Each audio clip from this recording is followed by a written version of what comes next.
আবু ইউসুফ রহমতুল্লাহর নাম তো ডেলি মনে কয়েকশো পড়েন বা দেখতেছেন, একের পর এক ফতোয়া মাহমুদিয়াদের হয়তো একের পর এক পাচ্ছেন।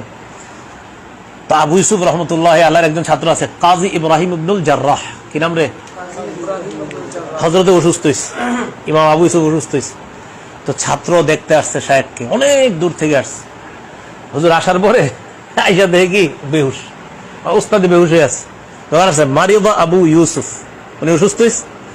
তো কাজী ইব্রাহিম ইবনুল জাররাহ আসার পর আইসা দেখে কি ওহুয়া মুগমা আলাইহি, উনি বেহুশ, উস্তাদ বেহুশ।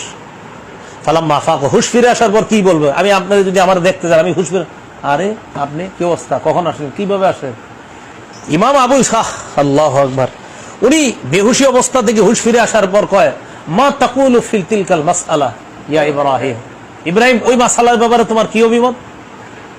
ছাত্র পুরো অবাক হয়ে কয়, দেখেন আরবিটা কি, ফি হাদিহিল হালা, হুজুর এই অবস্থা এইগুলা কথা বলার সময়?